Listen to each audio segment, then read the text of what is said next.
বন্ধুরা, আজকের market range bound হলেও বোথ সাইড আমরা মুভমেন্ট পেয়েছি।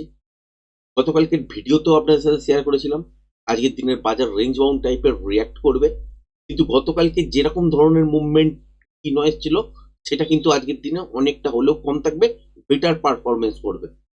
তাই কিন্তু হয়েছে। আশা করি এই জায়গাগুলো দেখার পর আপনাদের সাথে লেভেলও শেয়ার করেছিলাম যে তলার দিয়ে কিন্তু 25,720 নিফটির ক্ষেত্রে চলে আসতেই পারে, কারণ এখান থেকে ওপর থেকে যেরকম ধরনের মুভটা হচ্ছে সেই মুভটা এত দূর পর্যন্ত হতে পারে। তা আলটিমেট আজকের দিনে মর্নিং এ বাজার খোলার পরই তলার দিকের জন্য দেখিয়ে দিয়েছে, এবং এইসব জায়গা থেকে উপরের দিকে যখন বাউন্স হলো সেখানে কিন্তু ইন্ট্রাডে হিসাবেও কিন্তু ভালো সুন্দর একটা স্ক্যাল্পিং মুভ আমরা কিন্তু দেখতে পেয়েছি। এর পরেও যে মুভটা হয় এটা কিন্তু কোনো প্যাটার্নের অংশ নয়, কিন্তু এই যে জায়গাটা দেখতে পাচ্ছেন, এই যে মুভটা, এটা ইম্পালসিভ মুভই ছিল। তার এগেনস্টে এইখানেও ব্যাক টু ব্যাক কিন্তু শর্ট হয়েছে আজকের দিনে, এবং সেকেন্ড ট্রেডটাও কিন্তু খুব সুন্দর আমরা ক্যাপচার করতে পেরেছি। এরপরে কালকের জন্য যদি দেখেন বাজারে এমন একটা জায়গায় বন্ধ করেছে যে জায়গাটা থেকে বাজারের মুভ তলার দিকে যদি বাজারকে করতেই হয়, তাহলে কিন্তু এই যে রেঞ্জটা দেখতে পাচ্ছেন তলার দিকে এইখানটা, যেটা হচ্ছে 25,745, এই রেঞ্জটা ব্রেক করা মাত্রই বুঝে যাবেন যে বাজার কিন্তু তলার দিকে এই রেঞ্জটার কাছাকাছি আসার চেষ্টা করবে, যেটা হচ্ছে 25,550, এই জায়গাটার কাছাকাছি। একদিনেই কি আসতে পারবে? পারবে না, কারণ ট্রেন্ডিং বাজার না হলে একদিনেই পুরো মুভটা কনভার্ট করা কিন্তু সম্ভব না। সুতরাং কি করতে পারে, অর্ধেকটা কালকের দিনের জন্য হতে পারে, অর্ধেকটা সোমবার দিনে হতে পারে, বা 3 দিন ধরে যদি দেখেন তাহলে বাজারের মধ্যে ট্রিকি নয়েজও প্রচুর বেশি বেড়ে যাবে, যেখানে আবারও আপনারা এই রকম টাইপের সিচুয়েশন গুলো বারবার দেখতে পাবেন, যেখানে একবার করে ওপরে সামান্য কিছু তারপর তলায়, আলটিমেট কিন্তু মুভ তলার দিকের জন্যই করছে, কিন্তু বাজারের মধ্যে নয়েজ প্রচন্ড বেশি চলে। আচ্ছা, দ্বিতীয় হচ্ছে কি, যে বাজার এখান থেকে যদি উঠতে চায় তাহলে ইন্ট্রাডে স্ক্যাল্পিং অনুযায়ী তলার দিকে আসতেই পারে, কিন্তু 25,745 কোনো কারণেই ব্রেক করবে না। এবার যদি এখান থেকে ঘুরতেই হয়, সেটা এই যে সুইং লোটা দেখতে পাচ্ছেন আজকের দিনে 25,771, তো এই লোটা আজকের দিনে সুইং লো হয়ে যেতেও পারে, বা এখনো পর্যন্ত তলার দিকে জায়গা আছে হচ্ছে 25,745 পর্যন্ত, যেটা আগামীকাল গ্যাপ ডাউনের সঙ্গে খুলেও তলার দিকের জন্য আসতে পারে। তো এই রেঞ্জটা ব্রেক করা চলবে না, এর আশেপাশে আসার পর এখান থেকে বাউন্স ব্যাক হতে পারে, বা এই যে সুইং লোটা করেছে এখান থেকেই উপরের দিকের জন্য হতে পারে।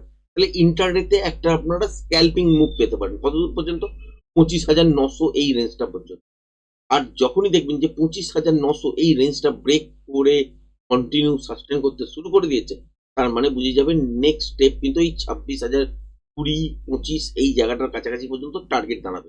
এটা কি একদিনে সম্ভব? সম্ভব নাও হতে পারে, কিন্তু যদি কি এরকম টাইপের সিচুয়েশন দেখেন যে বাজার খুলেছে হয়তো গ্যাপ আপ এই রেঞ্জটার মধ্যেই খুলেছে, 25,900 কাছাকাছি খুলেছে, তাহলে তলার দিকের জন্য ছোটখাটো ডিপ নেবার পর আবারও উপরের দিকের জন্য ট্রাই করতে পারে। যদি দেখেন যে আর কোনো কারণেই ব্রেক করতে পারছে না, তাহলে ইন্টারডে সুইং লো ব্রেক করলে তলার দিকের জন্যই মুভ করবে। আর এই সিচুয়েশনটা কখন বদলে যাবে, যখনই দেখবেন যে বাজার যদি দেখা যায় যে এই 25,900 এই রেঞ্জটার ওপরে গিয়ে গ্যাপ আপ হয়েছে, হওয়ার পর ছোটখাটো ডিপ নিয়েছে, নিয়ে এই রেঞ্জটাকে আবার ব্রেক করে এর ওপরেই কন্টিনিউ সাস্টেন করতে শুরু করে দিয়েছে, তখন জানবেন যে এখান থেকে আপসাইডের দিকের জন্য মুভমেন্ট কিন্তু পাবেন। আর এইটা হচ্ছে টার্গেটের এরিয়া, যেটা হচ্ছে 26,020 এই জায়গাটার কাছাকাছি পর্যন্ত। এবার হচ্ছে বাজার যদি দেখেন যে গ্যাপ ডাউন হয়েছে, তাহলে সেক্ষেত্রে কি খেয়াল রাখবেন যে বাজার ফ্ল্যাটও খুলতে পারে, আবার গ্যাপ ডাউন হতে পারে, এটা বাজারের রাতে।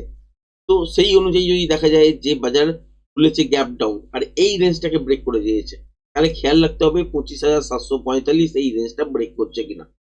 যদি ব্রেক করে তাহলে বাজার তারপর আবারও একটা বাউন্স নেবে, বাউন্স নেবার পর তলার দিকের জন্য যদি কন্টিনিউ সাস্টেন করতে শুরু করে দেয় 25,745 তলায়, তাহলে এই মুভটাই তলার দিকের জন্য কন্টিনিউ হতে থাকবে। সেক্ষেত্রে আপনারা কিরম ধরনের মুভমেন্ট দেখবেন, যে উপর থেকে তলায় যখনই বাজার পড়বে, সেটা যদি মর্নিং ফেজে হয়, যতক্ষণ মোমেন্টাম পাবেন ততক্ষণ পর্যন্ত ট্রেডটাকে কিন্তু হোল্ড করে রাখা যেতে পারে। তারপর কি করবেন, যে এখানে প্যাটার্ন কি তৈরি হয়েছে, যদি continuation pattern intraday price action অনুযায়ী দেখতে পাওয়া যায়, তাহলে এই মুভটাই আবার নেক্সট তলার দিকের জন্য মুভ করবে। আর যদি এখানে রিভার্সাল প্যাটার্ন দেখতে পাওয়া যায়, এই মুহূর্তে আবার ওপরের দিকের জন্য ঘুরে যাবে। এই রকম টাইপের কিন্তু সিচুয়েশন গুলো দেখতে পারেন।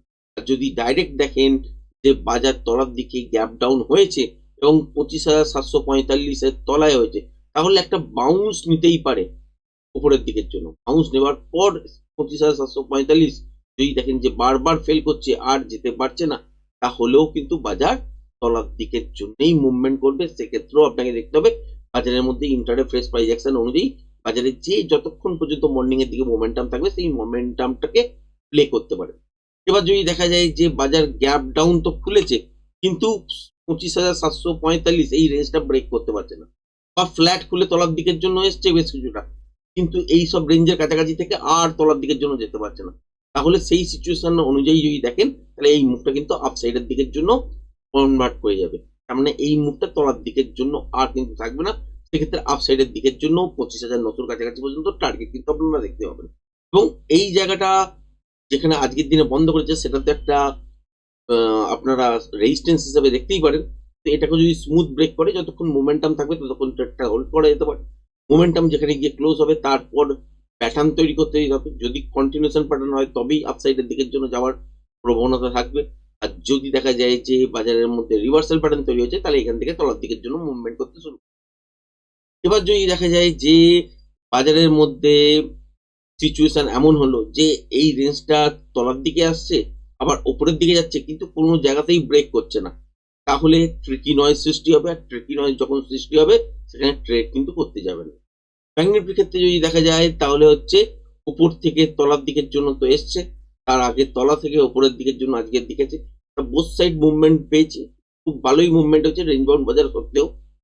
যে এবার একটা জিনিস আছে সেটা হচ্ছে এই যে পয়েন্টটা দেখতে পাচ্ছেন যেটা হচ্ছে এইখানটায় আছে, যেটা হচ্ছে 58,780 এই জায়গাটার কাছাকাছি পর্যন্ত।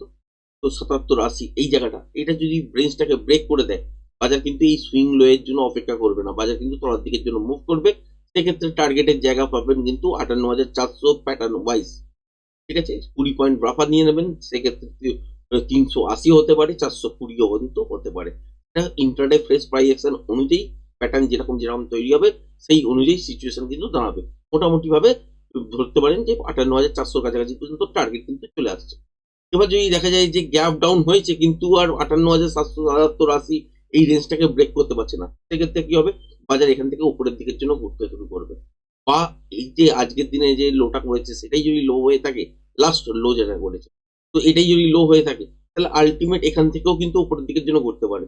সেক্ষেত্রে টার্গেট কোথায় পাবেন, এই হচ্ছে একটা রেঞ্জ যেখানে দেখতে পাচ্ছেন বি বলে লেখা আছে পয়েন্টটা, যেটা হচ্ছে 59,200 এই জায়গাটার কাছাকাছি। এরপরে হচ্ছে এক্সট্রা মোমেন্টাম পাবেন সেটা হচ্ছে 59,300, 59,80 এই সব জায়গার কাছাকাছি পর্যন্ত।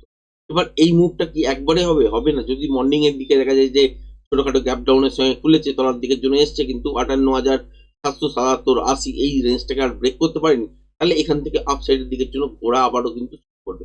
এবং প্যাটার্ন ওয়াইজ ফার্স্ট টার্গেটের জায়গা নেবে সেটা হচ্ছে 59,200 জায়গার কাছাকাছি। তারপরে যে টার্গেটটা নেবে সেই কন্টিনিউশন প্যাটার্ন হয় তাহলে এইসব জায়গা থেকে উপরের দিকে কিন্তু 59,360-50 থেকে 59,400 এই রেঞ্জটার দিকে কিন্তু বাজার এগোবে।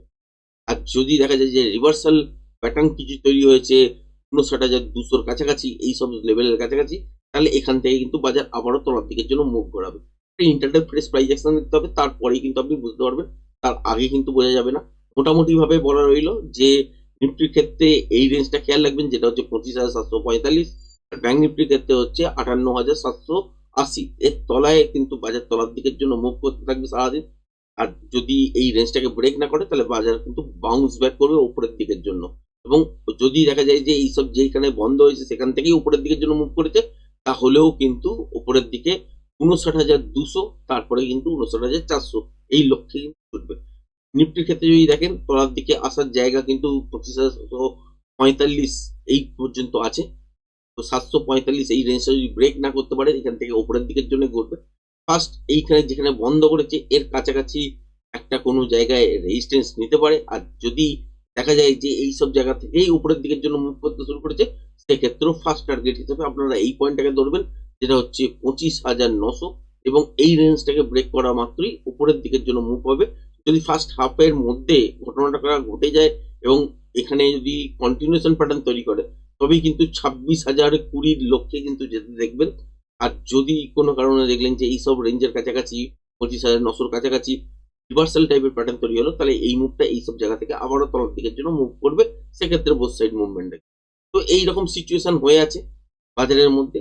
এই মুহূর্তে আপনি দাঁড়িয়ে বলতে পারবেন না বাজার কালকের দিনে এখান থেকে তলার দিকে যাবে বা এখান থেকে উপরের দিকে যাবে। একটা রেঞ্জ ব্রেক করলে, এই রেঞ্জটা ব্রেক করলে বলতে পারেন যে তলার দিকে আসবে। যদি না ব্রেক করে তাহলে আল্টিমেট উপরের দিকের জন্য বাউন্স করবে। নিফটির ক্ষেত্রে তো হলোই, ব্যাংক নিফটির ক্ষেত্রেও তাই। ৫৮,৭৭৭ এই রেঞ্জটাকে ব্রেক করলে তলার দিকের জন্য মুভ করবে। এইটাকে যদি ব্রেক না করতে পারে তাহলে আবার আপ সাইডের দিকের জন্য মুভমেন্ট করা শুরু করবে। আশা করি ভিডিওটা পছন্দ হয়েছে। ভিডিওটা যদি পছন্দ হয়ে থাকে চ্যানেলটাকে অবশ্যই লাইক, শেয়ার, সাবস্ক্রাইব করবেন। আজকের ভিডিওটা এই পর্যন্ত রাখলাম। ধন্যবাদ।